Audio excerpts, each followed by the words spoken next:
Okay, here we go. Stand by. 3, 2, 1, action. Assume nothing. Brash, bald-faced blasphemy. Question everything. I find it extremely hard to imagine. Open your eyes. It is quite all right to be an atheist. The fastest growing group of people in the country has been measured as being those who have no belief or who are atheists. You don't have to be apologetic or quiet about it. Challenge the opposition. You see religion on 100 fronts losing the argument. And start thinking. This is The Thinking Atheist Worldwide. Dr. Don Lincoln is a really smart guy. He's got a PhD in experimental particle physics. He works as a senior scientist over at Fermilab. He's also a professor at the Great Courses Plus, our show sponsor today.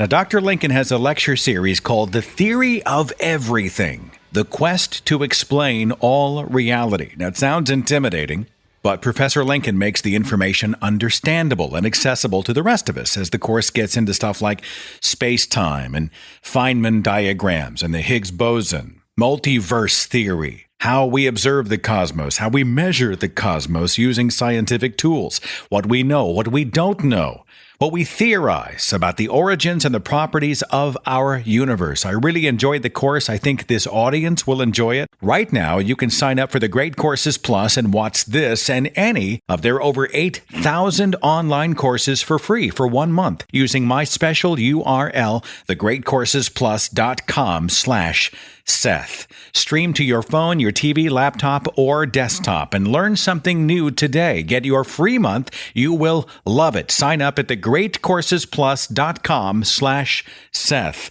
That's thegreatcoursesplus.com/Seth. Just FYI, I leave Friday for essentially a week-long tour of several cities in the South. It'll be New Orleans, Jackson, Mississippi, Memphis, Tennessee, Springfield, Missouri, Fort Smith, Arkansas. All the details for all of those events coming up starting this weekend are at thethinkingatheist.com/events. We'd love to meet you. We'd love to have you come out and join us for these thethinkingatheist.com/events. Today's broadcast is the first of a two-part series releasing on consecutive days, today and tomorrow, about free speech. It has, I will admit, a rather provocative title, but it's rooted in an actual instance, an actual circumstance which took place. The story's a few months old. It will not go away. People still talking about it today. And it's helped to fuel a number of heated, just really intense online discussions about free speech. What are the acceptable responses when somebody waving a free speech banner just says something hugely toxic and awful and hateful and destructive? We're going to hear from some of our listeners on the show in regard to their perspective. We're going to look at some of the commentary out there on social media. And I've got several activists who are going to join me over the next couple of days, including Melissa Chen of the Global Secular Humanist Movement. I've got Thomas Smith of the Serious Inquiries Only broadcast. We talk about some of the legalities of some of this stuff. And a lightning rod of controversy, somebody that my listeners asked me to have on the show.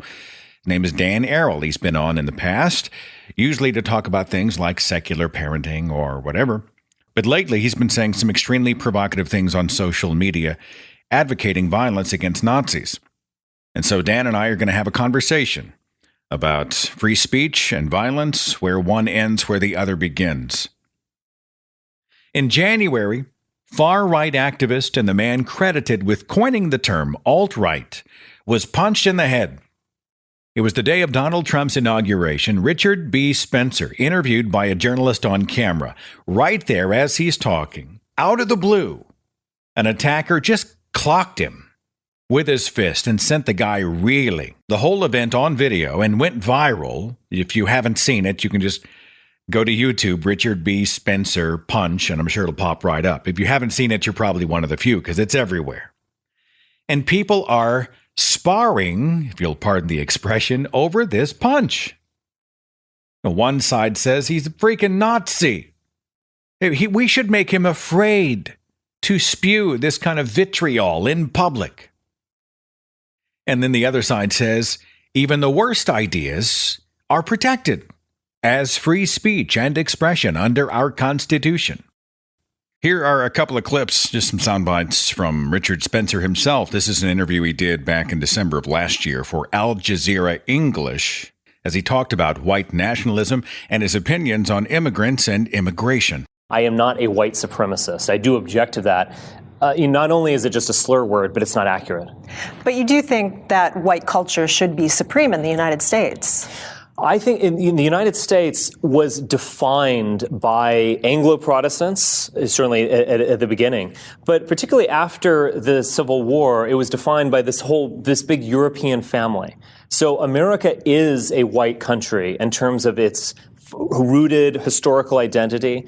Now, things can change. In what direction are we headed? I think we're headed towards, obviously, a multiracial America, a multicultural America, probably a fragmenting America, probably something that's going to be totally unrecognizable for an American in the 20th century or 19th century. That's where we're headed. I think, obviously, history can change course if people are dedicated enough and their ideas are powerful enough. Yes, I mean, America historically is undoubtedly a white country. We're headed in a very different direction. So what is it that makes America great that other races don't have or share? Well, only Europeans could be the first ones to go to space. Only Europeans could build something as magnificent as St. Paul's Cathedral or St. Peter's Cathedral. Only Europeans could engage in the kind of scientific discovery that we engage with, that will to kind of keep going, that will to follow reason to its very limit, even if it shatters everything you thought before. There's only Europeans have went through these tumults of reformations, of enlightenment, of turning on ourselves. Only Europeans can be like this. And I thought part of what made the United States was it attracted people that wanted to do those kind of things and wanted to succeed. And I thought it was all more of these that. things happened in Europe. Being an immigrant, I mean, it's kind of pathetic, to be honest. Like, you're just, you're kind of like shuffling off from your own country and you're just entering another one and you're just kind of taking advantage of what other people have built. Just washing up on our shore. Give me a break. I wouldn't be proud of a nation of immigrants. I would be proud of a nation of frontiersmen, a nation of colonizers, a nation of conquerors. On the Inauguration Day video interview, he was doing an on-camera thing for the Australian Broadcasting Corporation. He was being asked whether or not he was a neo-Nazi. He said no. And then he was asked about this Pepe the Frog Pin that he was wearing. Pepe the Frog is an internet meme that is often used by racists and anti-Semites. It's designated as a hate symbol by the Anti-Defamation League. Apparently, Pepe the Frog began as a totally innocuous thing, and then it was sort of adopted by racist people and racist organizations. And now whenever it's displayed, quite often it becomes a lightning rod for, hey, are you a racist? And while he's explaining the pin on his lapel, Richard Spencer is punched. Now, interestingly, those who are saying that Spencer is protected under the Constitution, and no matter how ugly his words were, he did not deserve to be punched. Many of those people are being branded as Nazi sympathizers. How could you come to this guy's defense? Wouldn't you have punched the guards at Auschwitz? Wouldn't you have punched Adolf Hitler? Wouldn't a patriot, wouldn't any moral person have just hauled off and decked Hitler? Now, Nazi, of course, is the common English term for the German Nazi Party of the 20th century. It actually was a derogatory term that was used by the opponents of National Socialism. In reference to the National Socialist German Workers' Party of Adolf Hitler's Germany, I think that party started around 1920, went on for a few decades. And so they sort of abridged the German word for National Socialism to Nazi for short, and it was a derogatory term that kind of stuck. German Nazism specifically endorsed the belief that the Aryan race was the superior race. It was superior to all others, especially the Jews, and that the inferior races were holding the better humanity, the superior humanity, back. Hitler's Nazism also opposed to homosexuality. Now, a lot of people have borrowed the term Nazi for themselves. They are often people who argue the superiority of one demographic or culture or race over another. And they promote the idea that the inferior elements and the inferior people deserve to be minimized and ostracized or even purged outright. And as such, any discriminatory group often finds itself called a Nazi or proponents of Nazism. Nazi is a popular label that one side will attach to another. Someone they oppose on moral or ideological grounds, they just say, "You're a Nazi." Modern-day neo-Nazism essentially consists of post-World War II social or political movements who want to revive Nazism. And they borrow many of these ideas like extreme nationalism, racism, discrimination against non-heterosexuals. They focus on a hatred of the Jews. They focus on the doctrine of white superiority. There is, or there was, an American Nazi Party. It was founded back in the 1960s. The party itself only lasted a few years, but a bunch of people over the last several decades have borrowed that title for their own groups. You often see Nazi symbolism used by white supremacists. Now, I wanted to sort of dwell on that for just a second. The show has Nazi in the title. But we're not just talking about Nazis. Those who call themselves Nazis are those who are branded by others as Nazis. We're talking about speech. And we're addressing anyone and everyone, a Nazi or otherwise, a white supremacist or otherwise, a racist or otherwise, who is on a platform broadcasting hate, division, discrimination, racism, sexism, damaging myths, dangerous pseudoscience, bad ideas, anything that might be considered the worst of speech, the worst of ideas, often the worst of people doing so. That's the kind of thing we're addressing here. So I'm not limiting the conversation to, should we punch a Nazi? Should we use physical force against anyone and everyone that we find a promoter of hate and destructive ideas? Milo Yiannopoulos is a British alt-right celebrity, if you will. He was a senior columnist, as I understand it, or senior editor for Breitbart News. Breitbart was or remains an online uber-conservative news source or outlet. They let him go in February after a video surfaced of Milo endorsing consensual sex between a 13-year-old kid and an adult man or woman. Milo is a member of the alt-right. He's been called a professional troll. There's speculation he doesn't even believe a damn thing he says. He's just in it for the publicity, but he says some pretty awful stuff. On the 1st of February of this year, he was invited to speak at the University of California, Berkeley. Now, before the speech happened, a petition went around. More than 100 professors and faculty members at UC Berkeley, more than 100, signed a petition in protest. Please don't invite this guy. Just a bad idea. He's a bad person. A February 1st protest outside the campus started quietly, without violence, but it soon erupted.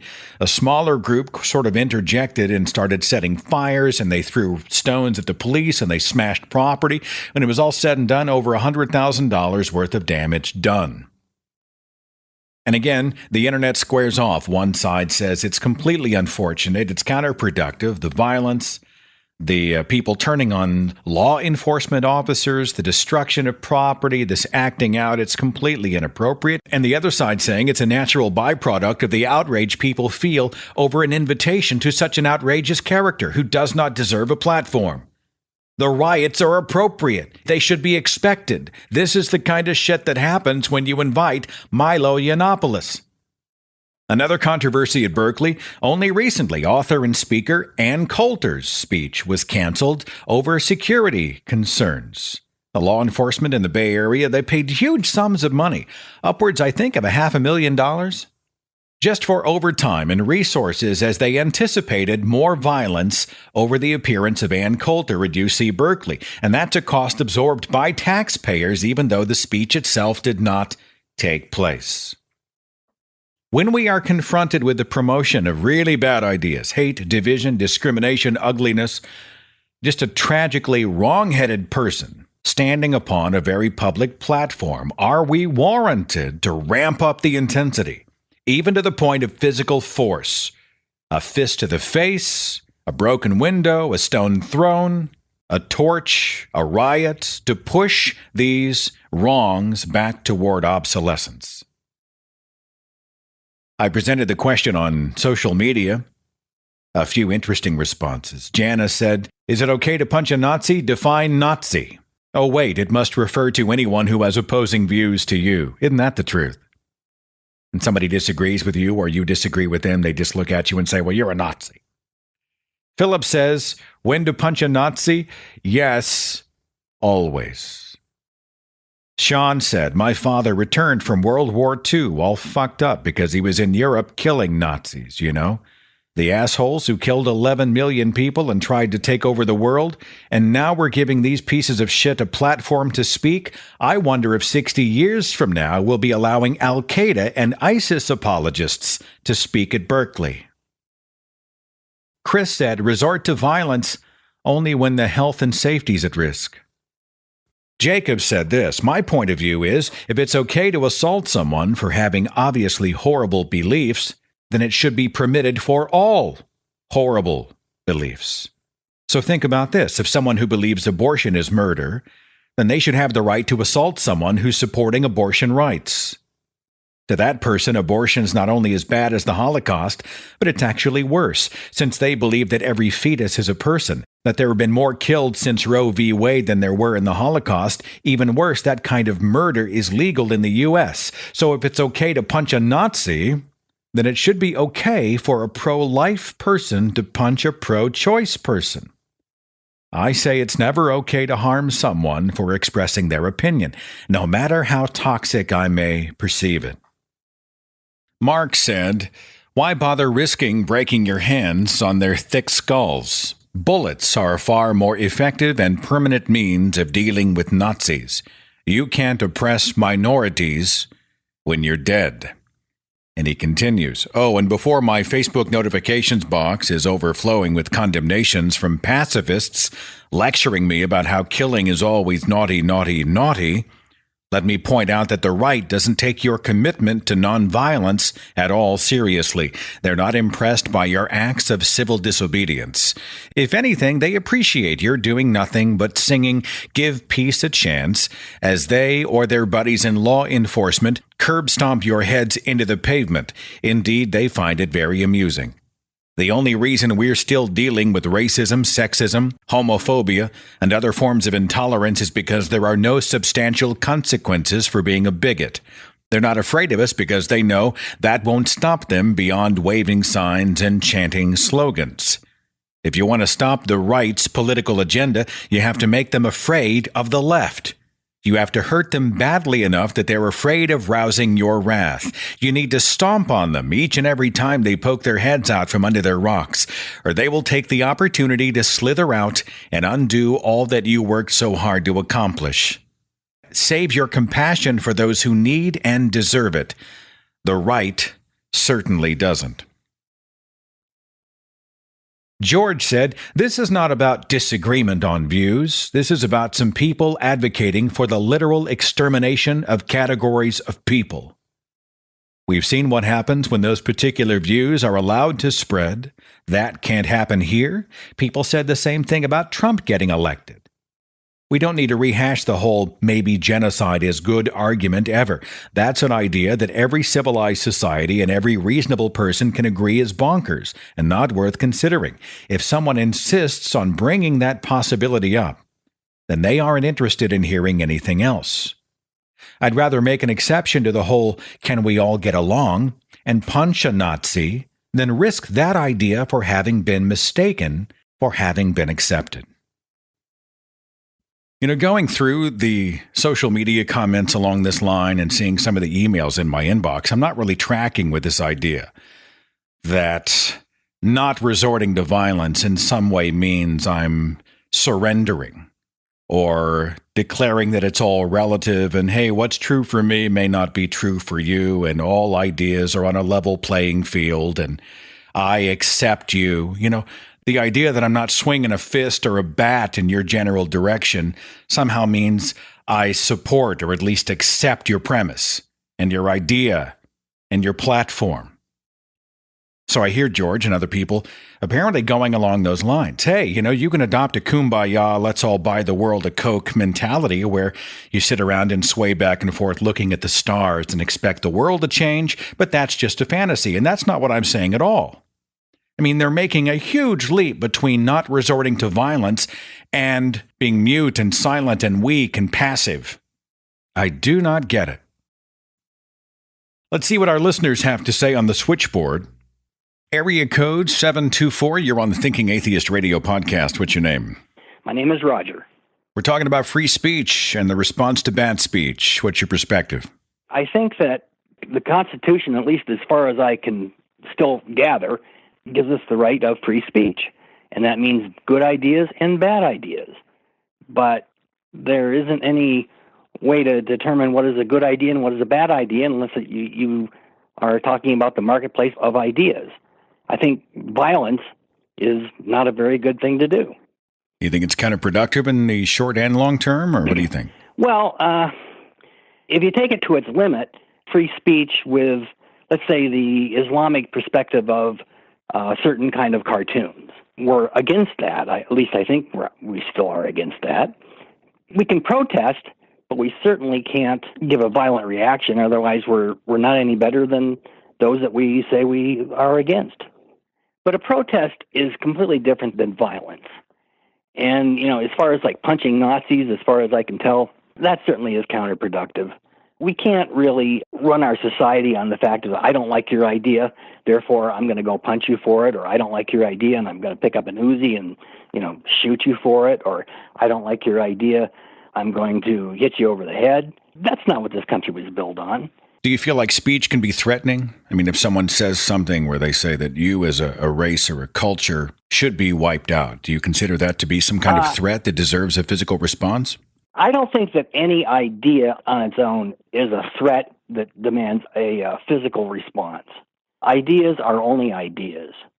The fact that you can have someone who says something that is so repugnant to you that you want to pick up something and hit them over the head, I can well understand that, and that's you could make me extremely angry. Yet that's not the founding principles of this country was built on. We were built on a free exchange of ideas and a free exchange in the marketplace of ideas. We were supposed to be able to determine what ideas are good and what ideas are bad. That's a reasonable thing to determine. If we pick up a pipe and start hitting people over the head, that's not good. Well, I appreciate you sounding off for the show today. Greatly appreciated, my friend, and thanks for listening. It means a lot. Okay. Nice talking to you, Seth. It's been brought to my attention there is a Punch a Nazi video game. It lets you smack virtual members of the alt-right without the inconvenience of heading to a liberal protest. I'm reading from an article about the game. It's produced by a developer named Super Deluxe. And in the game, you can punch Hitler, you can punch Richard Spencer, and Milo Yiannopoulos. I've got area code 712. You're on the Thinking Atheist Radio podcast. What's your name? Mason. Mason, we're talking about when to punch a Nazi. We're talking about free speech. We're talking about the reaction to the worst of speech and the presentation of the worst of ideas by often the worst of people. What do you think? Honestly, I think violence should be a last resort, but I think it needs to still be on the table. Set up a situation for me. When's violence appropriate in your opinion? If I see somebody using any form of hate speech towards any sort of disenfranchised person, I feel I have the need to step in and defend that person to the best of my ability. So, can we get specific? I mean, what's hate speech in your opinion? I don't like using the word, but if I see somebody going up to a black person and saying the N-word, or going up to a gay person and calling them well, you know the word. Yeah, we don't need to say the words here. We know what you're talking about. Somebody is using some violent, offensive language, kind of verbally accosting someone, you would go and intervene. Yep. I think many of us would want to go and stand next to that person and try to do the right thing. I get that. What's the right thing? I mean, first off, it always has to start with words. I mean, you always want to start by trying to change how that person is thinking. If they're thinking something that's a little messed up or a lot messed up, we have to start there, start with diplomacy and work our way forward. But they're a lifelong racist, right? And you're not going to change how they're thinking in one fell swoop. So there they are, N-word after N-word after N-word after N-word, over and over. They won't quit. Now what do you do? Well, it all depends on the specific situation, but if they're getting agitated and they won't quit or remove themselves from the situation, then we have to start going after them. Violence isn't a great option, but there are times when it is the only option left. But let's say they're not swinging at you. Let's say they're not being physical. They're not confronting you in a physically threatening way. Right now, we're still in the arena of language. These are just words and ideas. The N-word, the N-word, the N-word.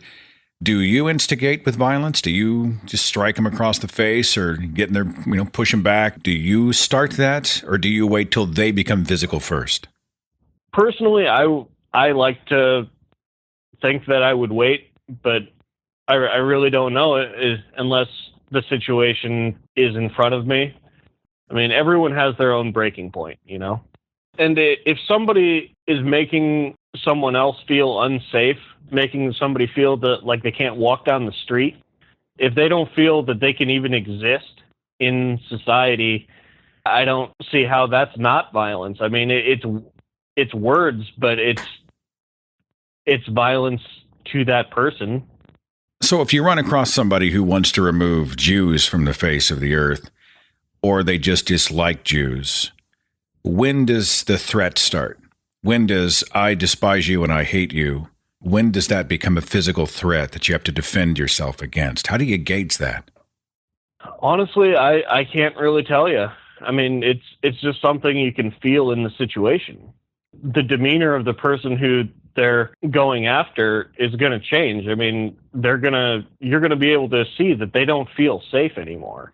They don't feel like they're okay.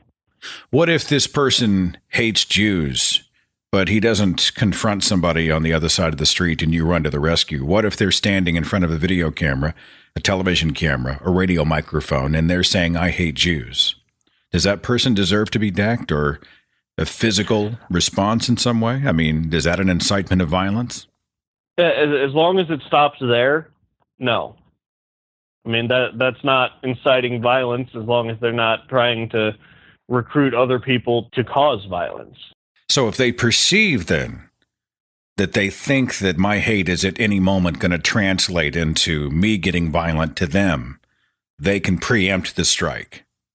I would say so. I mean, doesn't that seem like it's starting to be self-defense at that point? If you're already feeling like you're not safe and that something is going to happen, if he says he wants to take me into a dark alley and beat me with a baseball bat, but that's different than somebody then we're talking. That's different than somebody just issuing an idea. That's different than somebody just saying, here's what I think.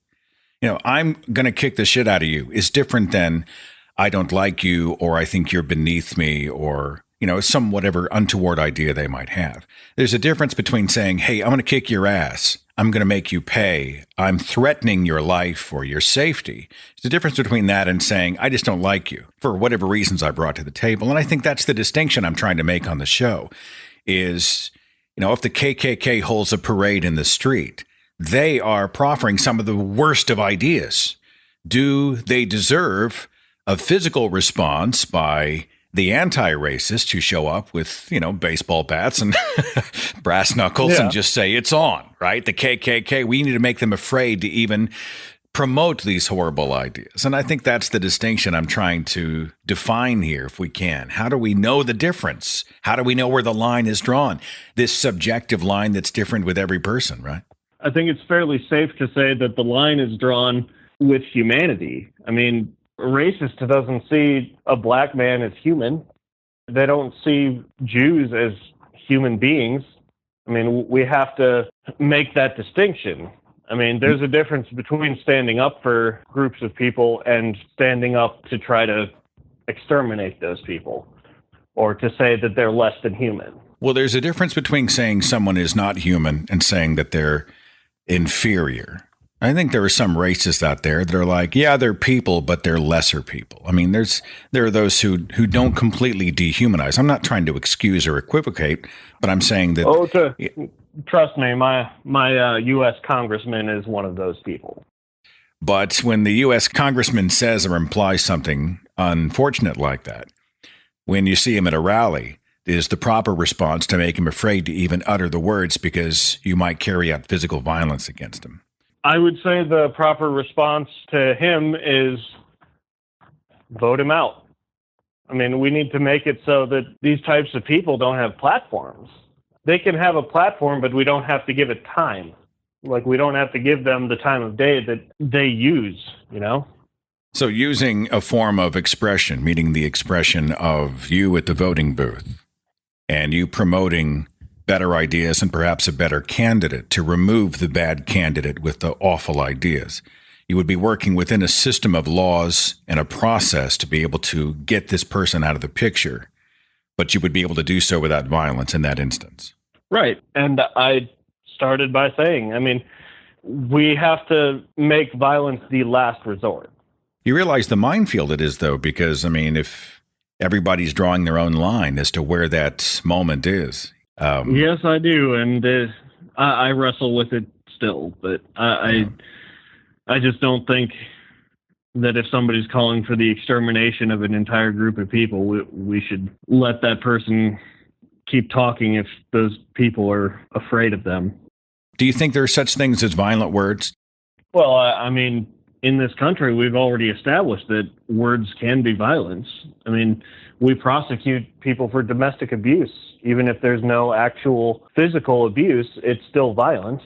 Psychological damage is just as valid. So if someone is using verbal abuse against someone else, it's then appropriate to use physical force against them? I think it can be. All right. Anything else on the subject while we're talking? Anything else on your mind? Well, I had a list, but I don't think any of it really comes up right now, so I think we're good. All right. Well, I appreciate your perspective on the show. It's a hot topic. You know, it's obviously it's a minefield, and we're going to try to navigate through and further clarify in what I hope is a reasonable forum for these ideas to try to figure out, you know, what it all means. So thanks for lending your voice to the conversation. Much appreciated. All right. Thank you, Seth. I'd like to read an article that was published in March of this year in The Atlantic by Peter, is it Beinart? It's called A Violent Attack on Free Speech at Middlebury. It says this: My fellow liberals, please watch the following video, and there's an attached video. It suggests something has gone badly wrong on the campus left. The events leading up to the video are as follows. One of the student groups at Middlebury College is called the American Enterprise Club. According to its website, the club aims, quote, to promote free enterprise, a limited federal government, a strong national defense. In other words, it's a group for political conservatives. This year, the AEI Club invited Dr. Charles Murray to speak. That's crucial to understanding what followed. When leftists protest right-wing speakers on campus, they often deny that they are infringing upon free speech. Free speech, they insist, does not require their university to give a platform to people with offensive views. That was the argument of the people who earlier this year tried to prevent ex-Breitbart writer Milo Yiannopoulos from speaking at the University of California at Berkeley. And it was the argument of those who opposed Murray's lecture at Middlebury. Quote, "This is not an issue of freedom of speech," declared a letter signed by more than 450 Middlebury alums. Why has such a person been granted a platform at Middlebury? The answer is, according to the article, that Middlebury granted Murray a platform because a group of its students invited him. Those students constitute a small ideological minority. They hold views that many of their classmates oppose, even loathe. But the administrators who run Middlebury, like the administrators who run Berkeley, consider themselves obligated to protect the right of small, unpopular minorities to bring in speakers of their choice. denying them that right, giving progressive students a veto over who conservative students can invite, comes perilously close to giving progressive students a veto over what conservative students can say. If it's legitimate for campus progressives to block speeches by Milo Yiannopoulos or Charles Murray, why can't they block speeches by fellow students who hold Yiannopoulos or Murray's views? Some of Murray's views are indeed odious. 23 years ago, he co-authored The Bell Curve, which argued that differences in intelligence account for much of the class stratification in American life, that intelligence is partly genetic, and that there may be genetic differences between races. Skipping down just a few paragraphs in the article. To appreciate the ugliness of what transpired at Middlebury, however, one needs to look not merely at the principles involved, but at the specific sequence of events. In its letter to the campus explaining its invitation to Murray, the AEI Club declared that it invites you to argue. It invited a left-leaning Middlebury professor, Allison Stanger, to engage Murray in a public conversation following his talk, thus ensuring that his views would be challenged. In his introduction to Murray's speech, a representative from the AEI Club implored his fellow students to debate Murray rather than shouting him down. But they did shout him down. As Murray approached the podium, dozens of students in the audience turned their backs, loudly read a prepared statement, and then began chanting, "Hey, hey, ho, ho, Charles Murray has got to go.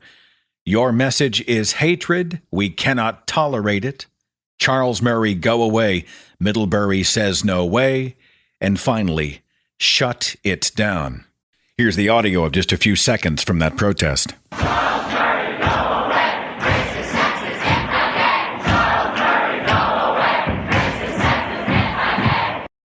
After close to 20 minutes of this, a university representative came on stage to announce that if the students did not relent, Murray and his interlocutor, Professor Stanger, would move to a secret location from which their conversation would be broadcast. Professor Stanger then took the microphone and asked the students, "Can you just listen for 1 minute?" Many in the audience replied no. She added that, "I spent a lot of time preparing hard questions." Finally, she conceded that, "You're not going to let us speak."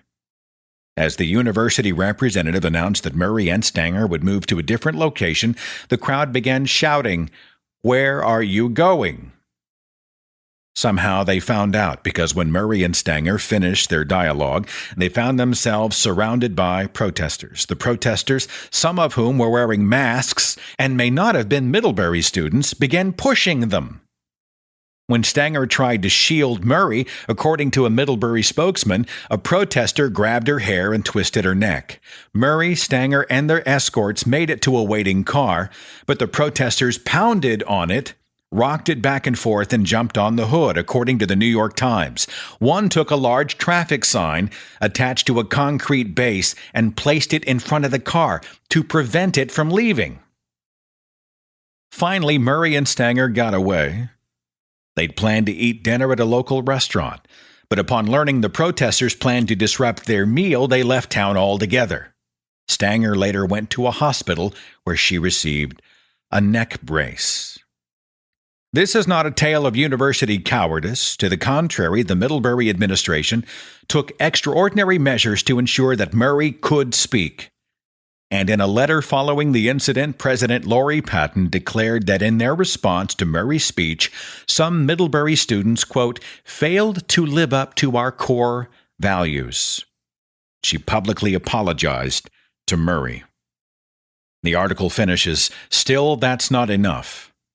College policy declares that, quote, Middlebury College does not allow disruptive behavior at community events or on campus. Many of the students protesting Murray's speech clearly violated that policy. I hope they are punished," says the author. If they are, perhaps progressive students will think twice before shouting down a conservative speaker the next time. Liberals may be tempted to ignore these incidents either because they're uncomfortable appearing to defend Charles Murray or because in the age of Donald Trump they're worried about bigger things. That would be a mistake. If what happened at Berkeley and now at Middlebury goes unchallenged, sooner or later liberals will get shouted down too. To many on the campus left, after all, Zionism is a racist ideology. Drone attacks constitute war crimes. Barack Obama was the deporter-in-chief. Hillary Clinton supported a racist crime bill. Joe Biden disrespected Anita Hill. There will always be justifications. Professor Allison Stanger is a liberal. Last week, she ended up in a neck brace merely for being willing to ask Charles Murray hard questions. She should serve as an inspiration and a warning of things to come. For reference, I will link the article here from The Atlantic in the description box of this broadcast. Area code 803, you're on the Thinking Atheist Radio podcast. What's your name? Peter.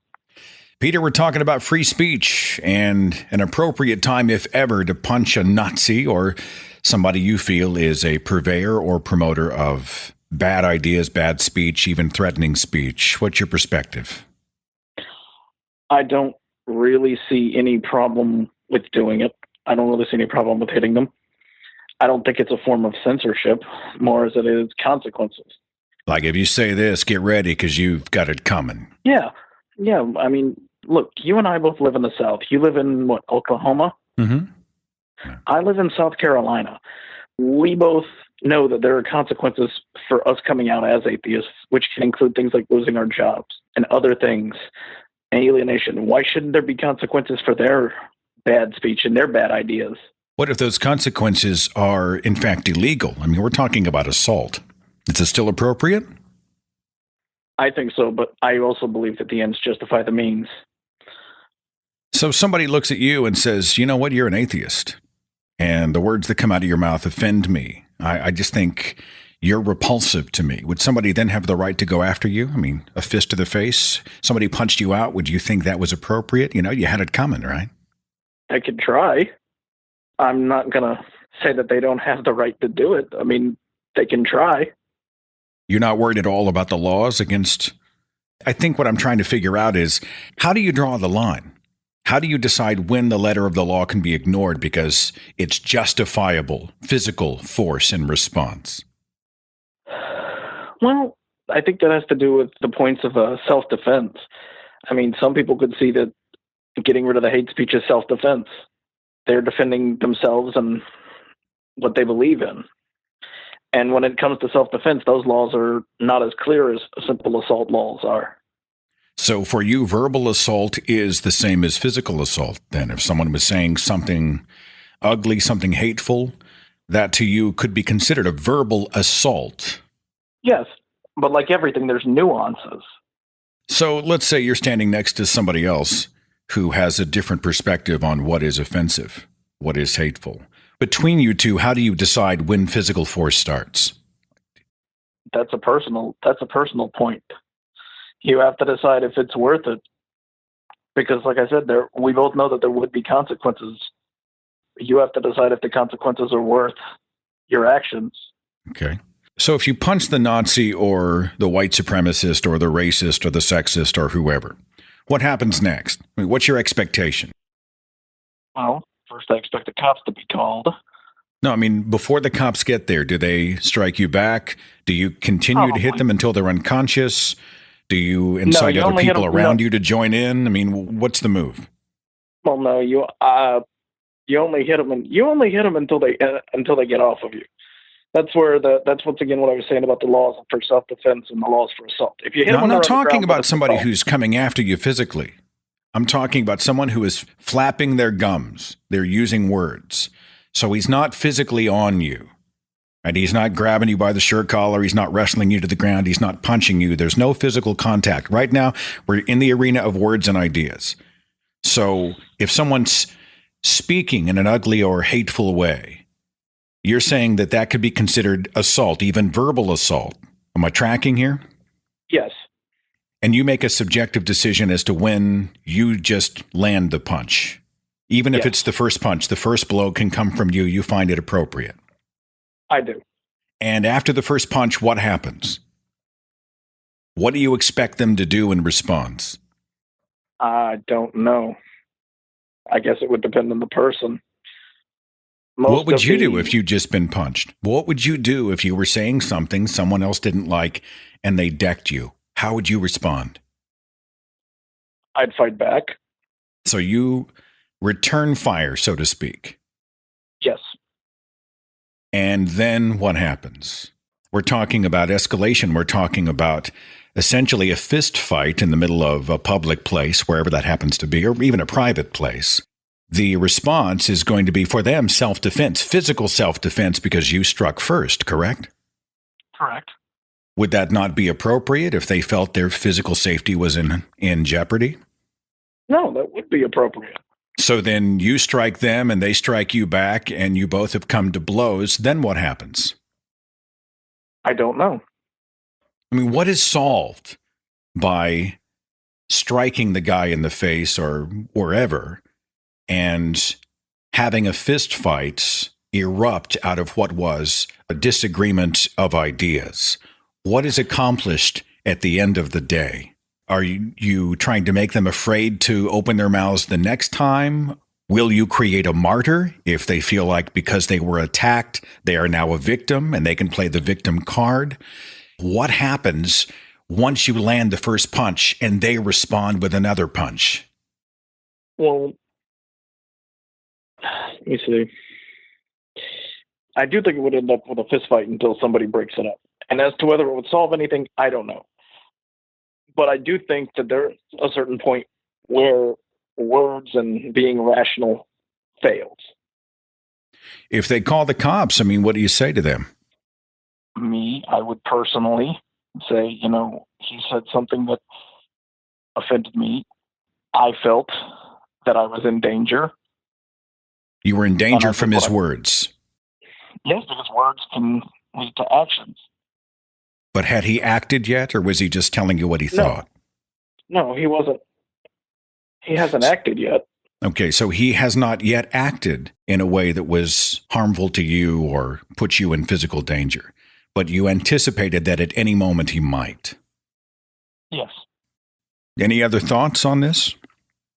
Well, I think the issue is more complicated than yes or no. Like everything, it's got nuances in it. If we're talking about nuance and we're talking about subjective human perception, where everybody brings their own baggage, everyone brings their own filter, everyone brings their own opinion and attitude, and everyone's drawing that line in a different place, do you see that as potentially problematic?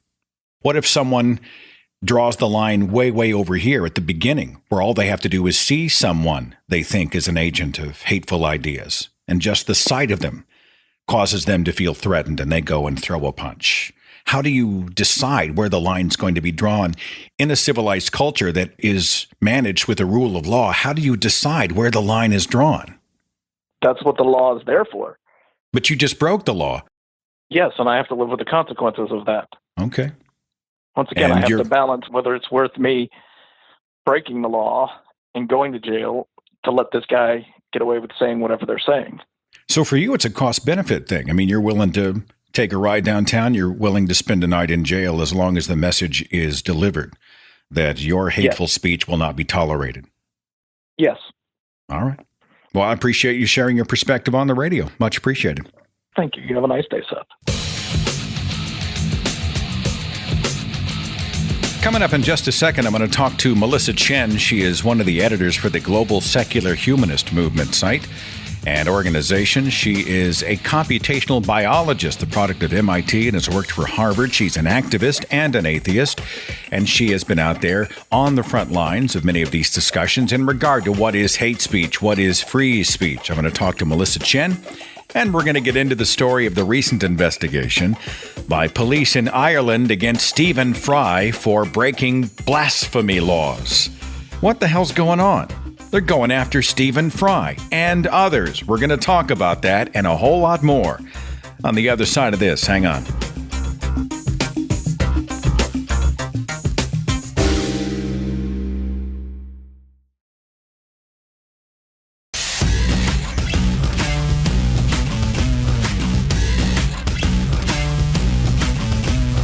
Don't forget, my listeners get a 100% commercial-free version of the broadcast and a bonus show every single month. Thank you so much for your support on Patreon. If you want to become a patron, you can go to patreon.com/Seth Andrews. Joining me on the radio is Melissa Chen. Melissa, I was going to introduce you as one of the editors, at least, of the global secular humanist movement, but you're going through kind of a sea change at this moment, right? There's a big transition. You want to describe what's going on? So the global secular humanist movement was something that was started by Faisal Said al-Muhtar, who is an Iraqi refugee who came to the United States about 3 years ago. And he's very active on the secular speaking circuit at conferences and things like that. But we finally are able to sort of parlay this huge following that he's built over the years from this Facebook page that he started back in Baghdad, and sort of parlay that into a actual nonprofit organization with actual programs to do things. And that's where we're at now. So was a career scientist, and I'm leaving that to join his organization. It's called Ideas Beyond Borders. And the purpose of it is to promote the free exchange of ideas, free speech, and it's also pro-human rights and democracy and secularism around the world. You had mentioned, Faisal, you'd mentioned free speech. I've been following this story about how seems to be a concentrated campaign against many atheist Facebook pages, secular Facebook pages, and those of ex-Muslims. I don't know if it's do they call it false flagging, where they just have these campaigns and they try to shut these pages down, and Facebook's algorithms kick in, and the editors or founders of the pages just log in one day to find that all their stuff has disappeared. Do you want to speak to any of that? Is it real, and what can we do about it? It appears to be real. I know it's happened to our friends at the Ex-Muslims of North America and also Atheist Republic. It's happened to us several times. I would say every year there will be maybe one or two shutdowns, bans, where all the editors all the admins of the page will get their profile sort of disabled for a while. Yeah, they did it to me last year. I mean, there was, I don't know, I think it was some religious page or whatnot just launched a concentrated campaign, and I logged in one day, and the Thinking Atheist, everything was gone. I mean, it's just gone. No announcement. There was no notice. And I think to myself, how monumentally thin-skinned do you have to be to say that these ideas don't deserve a page or a platform? And how insecure are you about your God if you think that you have to go and falsely flag a page to protect his message? To me, it makes no sense. Well, when your ideas cannot exist with other ideas, that says something about how much faith you have or how much confidence you have in your beliefs to begin with. Melissa, you're an activist. What's your opinion on some of the most dangerous speech that's out there, and how should we respond to it? What do you think? That's an interesting question. So, and I don't know whether what we're seeing right now with Facebook depublishing or restricting the audience of these atheist pages has anything to do with the fact that what's also been in the news for Facebook is Pakistan, for example, requesting that Facebook report any pages to them that might be sharing or producing blasphemous content, right? So we're seeing authoritarian governments asking Facebook to work with them to, in the interest of national security. That's always the justification. And then you also have this problem that Facebook has been having with live broadcasting of crimes happening. So there seems to be an effort to clamp down on this, right? Because that is horrendous to see somebody being murdered or raped live on Facebook, before Facebook even gets to shutting down the feed. It can be very traumatic for so many people. So I think all this is happening in concert, and we just haven't figured out from an engineering and systematic standpoint, how are we going to draw these limits? I mean, it's difficult legally. It's difficult socially to define, who is the one spouting hate speech? Is it the Islamists? Is it the atheists that are blaspheming against Allah? And once you think about that, how do we go about it from an engineering standpoint to automate the process? Because can it be automated? Can we train AI? I mean, the implications of this is just, and I don't envy Facebook, honestly. It's a terrible situation to be in. Well, there's a narrative out there, and you see in lazier circles these protests, and they usually go along the lines of Mark Zuckerberg hates atheists, and then they want to do some sort of change.org petition that's going to accomplish nothing. And I'm like, trust me, Mark Zuckerberg is not sitting around in his evil lair hand deleting atheist pages. There's something else going on. I know. And it's a systematic issue at Facebook scale. I mean, they're operating at a scale that's unseen in the world, right? Nobody has ever had to deal with this. And there's just so much noise to signal. How do we amplify the signal to noise ratio? I mean, that is an engineering question also. And it's already difficult for humans in our minds to sort of conceptually define where we're going to draw the lines between, speech that is allowed, not allowed, what is censorship, what is not, let alone for a system to be completely automated and computerized to tackle this problem. What is offensive speech to you? Is there such a thing as a word or an idea that should not be seen or heard? A word, a specific word? I don't think so. Well, unless, of course, there's the legal aspect of this and there's the social aspect of this. I think if you're in social exchanges in the conversation, if I knew my the person I'm talking to has trauma from the past and some word easily triggers them out of courtesy, yes, absolutely, I would avoid that word. I mean, why antagonize somebody on purpose? But legally, do we have to put these boundaries around speech that we, for whatever reason, determine as a society that absolute no-go? For example, I think in Europe, they do the Holocaust. Holocaust denial itself is a crime in some countries, and most notably in Germany. And the question is, has that done anything to actually eradicate Holocaust denial in Germany? Has that, in fact, caused any inflammation of conspiracy theories? And how can you say that for this specific issue, we're not going to go there, but other genocides are up for denial? Maybe the Armenian genocide is up for denial. Then you don't really have any moral high ground if you are German to really say anything about Turkish Armenian genocide denial. That's the issue for me. I think the United States has it right on the free speech issue. We have legal protections for some speech, but that is very much restricted to speech that incites violence and has a credible cause for fear of imminent danger. So like when Madonna, for example, was on the podium saying she wants to storm the White House and, kill the president, President Trump, a lot of people were like, oh no, it was the right who was up in arms about this. Like, oh, she's threatening. Yeah, but it's not credible. So she was never charged. There was nothing to look into that because what her speech was seen as a figure of speech, a metaphorical rallying cry against the attempts to resist the government. She was obviously not physically advocating that we go in with AK-47s and take Trump down like Olympus has fallen. Yeah, but this is the gray area, right? How do you determine intent? How do you know? How do you know she didn't really want to go in and storm the Bastille kind of thing? And that's the argument that's often being made. It's an incitement and it deserves a response. And then we get into beyond a legal response when the law hasn't kicked in yet.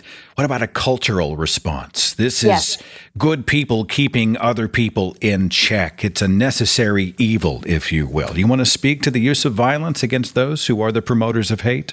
Yes, I think that was the most apparent case of that was on Inauguration Day this year when Richard Spencer was punched in the face, or I guess you can call it alt-high-fived in the face. We led the show with that story, but I wasn't using that particular term. I got to write that down. Alt-high-five. Okay, got it.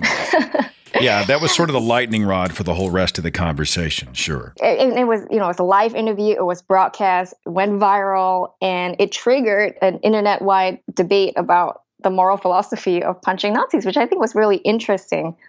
And the thing about Richard Spencer is he's a white supremacist, obviously, and he's called for peaceful ethnic cleansing to halt the destruction of European culture. So he's definitely a self-identified leader of the alt-right.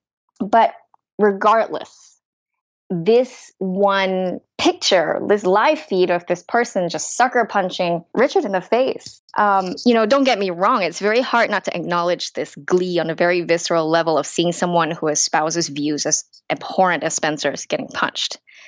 But in the same way, it's just as satisfying seeing Indiana Jones punch the Nazi or Captain America punch Hitler in the comics. But there's a reason why that's fiction. I mean, we're dealing here with, our society. And when I stood against this punching Nazis business, because, I mean, for many reasons, and I'll get into that later, but one of the first pushback, the pushback you get if you try to defend and say that, no, we should not advocate for this kind of mob violence in society, this is often mistaken for actually defending Nazism by default. Like, oh, if you're defending Richard from getting punched in the face, you are actually defending his views. It's taken to mean the same thing, but it is absolutely not. It's based on principle. It's the same reason why defending somebody's right to free speech does not mean endorsing the contents of that speech. It's exactly the same thing.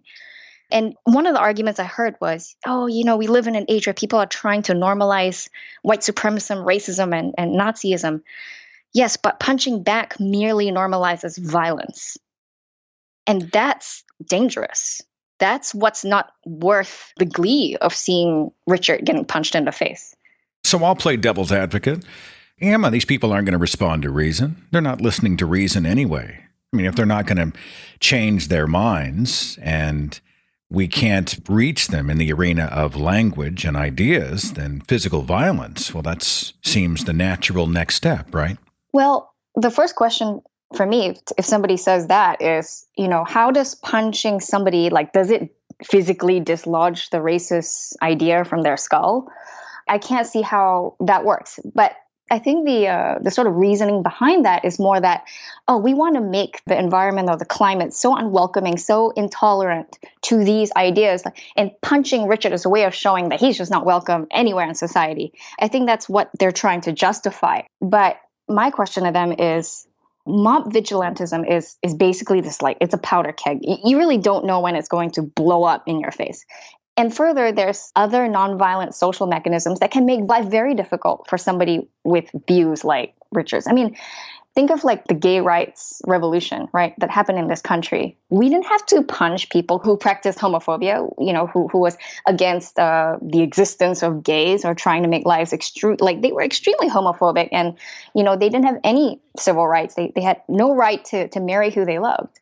And they suffered drastic cases of discrimination in employment everywhere, socially. But we didn't go around punching those people who were homophobic, who denied the status of human dignity to these LGBT folks. So why do we feel that we have to do it in this case? Because there are people who are ex-skinheads, who are ex-KKK, people who have sort of reasoned themselves out of it. And yeah, I guess, like you said, it is probably a huge minority.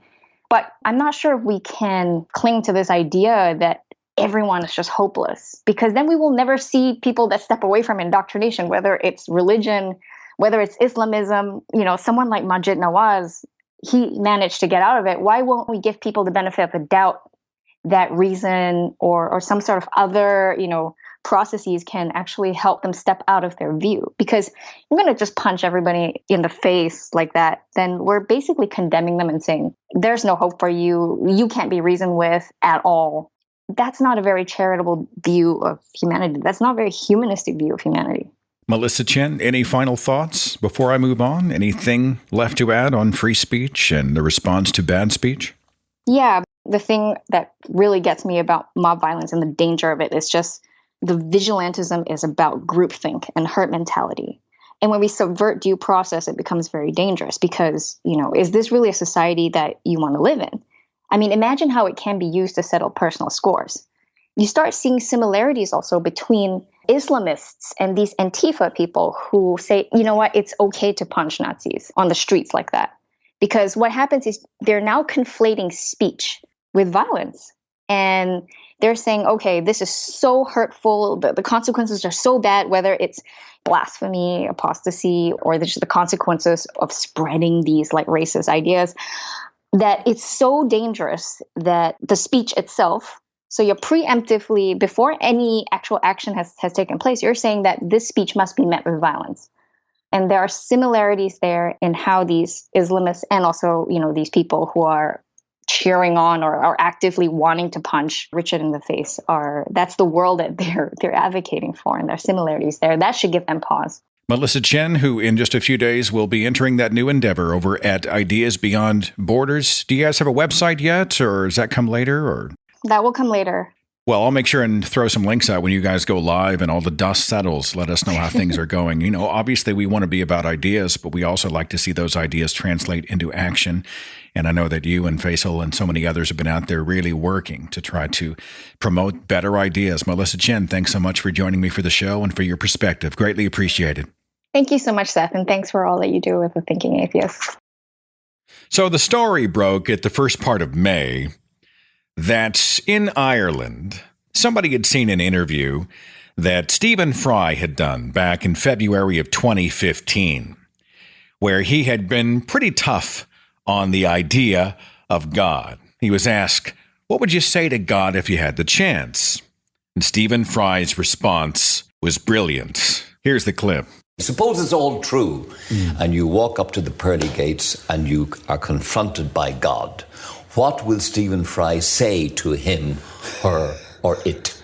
I will basically, what's known as theodicy, I think. I'll say bone cancer in children? What's that about? How dare you? How dare you create a world in which there is such misery that is not our fault? It's not right. It's utterly, utterly evil. Why should I respect a capricious, mean-minded, stupid God who creates a world which is so full of injustice and pain? That's what I'd say. And you think you're going to get in on that? But I wouldn't want to. I wouldn't want to get in on his terms.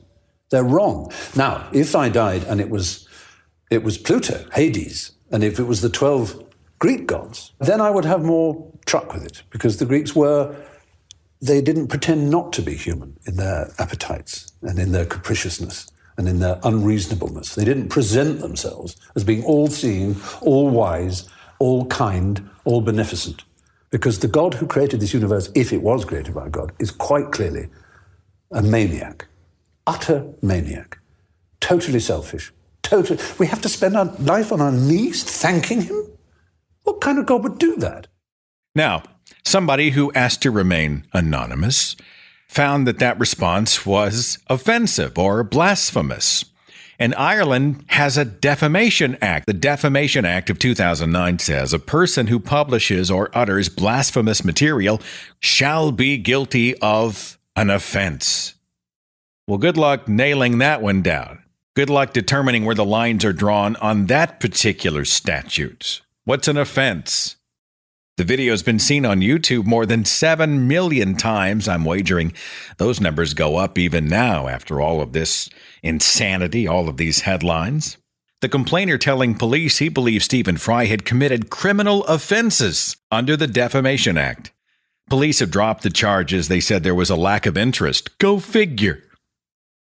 There was plenty of interest in Jakarta as Governor, and I'm going to butcher this name, Basuki Tahaja Purnama, commonly known as Ahok. Hey, I can do that. Ahok. Ahok has been sentenced to 2 years in prison. He was found guilty of blasphemy. The trial started last December over accusations that the governor insulted Islam while he was campaigning for re-election.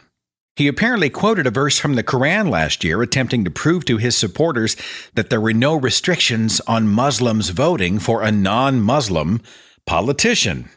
And because he said this, he was brought up on charges. And he has been convicted 2 years in prison. Indonesia is the world's largest Muslim country with 87% of the population, more than 200 million people, declaring that they are followers of Islam. There's a story that's been out there for the past, I think, couple of weeks now in regard to comedian and talk show host Stephen Colbert and the FCC, the Federal Communications Commission. Now, let me give you some backstory on the FCC. I'm a former FM radio broadcaster. We used to fret a lot about the FCC. They had specific standards and requirements for broadcasting. You had to broadcast within the power that was allowed by the FCC for your radio station. You have to follow certain protocols. You have to station ID a certain amount of times. I get that. But they also, in many ways, functioned as a kind of censorship board. So if you said damn on the radio, well, that's fine. But if you say shit on the radio or something else, you can be fined, and or your radio station can be fined, and you might be suspended or fired. There's a standard of censorship in place, supposedly, in the FCC.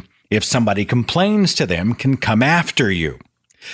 And we've seen this on award talk shows. You know, somebody will make a joke or they'll utter a swear word, or somebody has a wardrobe malfunction at the Super Bowl, you know, and somebody sees a nipple and people freak out and they protest to the Federal Communications Commission and the FCC in charge of sort of censoring broadcasts. They can issue a fine, some sort of penalty. Well, Stephen Colbert has been just skewering President Donald Trump. And a couple of weeks ago, Colbert did this, in-your-face rant. He just went off. He said, "You're not the POTUS, the POTUS, the President of the United States." He said, "You're not the POTUS, you're the bloatus. You're the glutton with the button. You're a regular George Washington. You're the presidents, but you're turning into a real prick-tator. Sir, you attract more skinheads than free Rogaine. You have more people marching against you than cancer. You talk like a sign language gorilla who got hit in the head. In fact, the only thing your mouth is good for is being Vladimir Putin's cock holster." Now, this last line has gotten Colbert in a ton of hot water from multiple sides. Some felt it was a homophobic slur, and they're protesting on that front, and others say it's just offensive, and they have protested to the FCC, and then the FCC responds with an investigation. Does Stephen Colbert deserve to be fined or fired or whatever? Now, in regard to censorship and ratings, I've obviously changed my tune quite a bit since I was a hardcore conservative Christian. I'm not one of those people who believes that young children should have immediate 24-hour access to quote-unquote adult material. I do think parents do have to filter a lot of this stuff through to make sure that the child is ready to receive or hear or see whatever it's going to be. But I also think we're kidding ourselves if we think that most of the censorship that takes place really does anything. If somebody bleeps the word shit on NBC, is there anyone in this country who doesn't know what the word was that was just bleeped? How often is a film or television show or radio broadcast made better when someone goes in and slices out a part of a conversation or part of a love scene or part of an action sequence to make it acceptable for the rest of us? And who doesn't know it's been edited out? And who can't find the original whenever and however they want? Well, I'm not going to make this whole broadcast about censorship in the FCC, but it does speak to the freedom of speech, the freedom of being able to express yourself in specific ways and who is allowed to hear it. And I had written an article a couple of years ago about a documentary I have seen on Netflix. And if it's still on Netflix, you should totally check it out. It's called This Film Is Not Yet Rated. And the film asked the question, who are these anonymous and unaccountable censors who are at another censorship organization, the Motion Picture Association of America? A standards and practices board, upright citizens deciding what the rest of us should and shouldn't be able to see and how restricted that material should be. There's a really tenacious private investigator who did some research on the MPAA, the Motion Picture Association of America, and he found out that they're largely religious people. In fact, I think the MPAA, as it stands, has 2 clergy members on staff. These people decide whether a film gets a PG or an X or an NC-17 or NR-17, and they are anonymous and essentially unaccountable. They're just mystery men and women who base a film's rating and release options on their own, often religious definition of morality. They decide what they think we should see and hear. And it's interesting as well to note how often violence gets the R rating and nudity and sex gets the NC-17. Like a chainsaw to the face, oh, that's fine. That's rated R. A same-sex couple making love? Hell, any couple making love for too many on-screen seconds, that requires intervention by the MPAA. And of course, you have to wonder if these Puritans who are at the MPAA, the clergy and otherwise, are watching all this lurid material and secretly kind of enjoying themselves, right? They have to watch it. It's part of their job. It's often been said that obscenity is one of the most ill-defined terms in terms of culture, in terms of law. It bends and moves wildly. It's based on these subjective individual interpretations. What is obscene? One person's grotesque display of bare skin is another person's artistic celebration of the human experience. What one parent says is totally unacceptable for any person to view, whether you're adult or kid. Another parent sees it's a healthy reflection of the real world. It's a piece of art, or it's a piece of commentary that deserves to be seen, or it deserves to be released, and then we can decide whether to see it. And as we talk about what Stephen Colbert should and shouldn't be able to say on his own show, I'm reminded of the George Carlin 7 dirty words you can't say on television and the filthy words lawsuit that actually ended up at the Supreme Court. Just a short version of that story. It's an iconic comedy routine by the late George Carlin, the 7 dirty words you can't say on television. Well, a New York radio station played the filthy words monologue, a recording of that on drive time radio in the afternoon. This is back in 1973. And a dad's driving along and he hears the George Carlin routine on the radio. He's got his 5-year-old son in the car. Does he shut the radio off and say, next? No. He complains to the Federal Communications Commission, and a lawsuit ends up at the Supreme Court. And the final ruling, which ended up at the Supreme Court in like 1978, was that the Carlin routine was indecent but not obscene. Now, good luck defining these terms. Good luck pinning these down, filtering through the subjective eyes and ears and perceptions and attitudes of the people using them. Does this material, whether it's art or commentary, good or bad, ugly or beautiful, does it have a right to be heard in a free speech culture? What are the boundaries? What are the limits of the First Amendment, the constitutional protection of free speech and expression? If the religious person was offended by Stephen Fry, does he have a right to punch Stephen Fry for being hateful to God? Do Islamic fundamentalists have the right to imprison the governor of Jakarta for just offering an opinion, a perspective about the Quran and Allah? Does Stephen Colbert deserve the level of outrage that he is receiving here in the United States and beyond for what he said about Donald Trump? He's a comedian and commentator and entertainer. He is in a business that is all about going after the powerful with provocative language, the edgy punchline, the zinger designed to shock an audience into disbelieving laughter. It's what comedians do. And for those who would claim, and I disagree with this, with those who would claim that Stephen Colbert was a promoter of hate speech, does he deserve then to be punched by the people who consider him hateful? I mean, physical violence. Just take a fist to his face whenever you get the next chance. He has it coming. Let's make him afraid to say those things in public. Is that the kind of world we want to live in?